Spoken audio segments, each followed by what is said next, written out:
एक बार सूरदास जी किसी भजन कीर्तन में जाने के लिए रास्ते से होके जा रहे थे। सूरदास जी तो अंधे थे, लेकिन अंदाजा से अपनी लाठी से जा रहे थे। तभी अचानक हवा पलटी और सूरदास जी रास्ता भटक गए और एक कुएं में गिर गए और लटक गए। अब सूरदास जी ने कुएं में ही भजन कीर्तन शुरू कर दिया।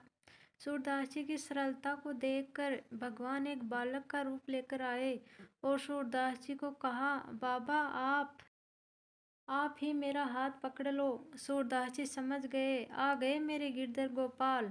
सूरदास जी कहते हैं, मैं तो अंधा हूँ, मुझे आपका हाथ कहाँ दिखेगा, लेकिन आपको तो मेरा हाथ पता है, तो आप ही मेरा हाथ पकड़ लीजिए।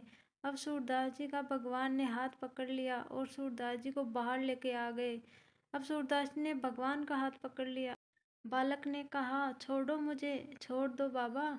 सूरदास जी ने कहा, भगवान बड़ी मुश्किल से तो आप मिले हैं, आपको कैसे छोड़ दूँ। अब मैं आपको नहीं छोड़ूंगा। भगवान ने जैसे ही हाथ छुड़ाकर जाने लगे तो राधा रानी वहाँ प्रकट हो गई। सूरदास जी ने माता को भी पहचान लिया। भगवान श्री कृष्ण राधा को रोकने लगे, मत जाओ, बाबा पकड़ लेगा, मत जाओ।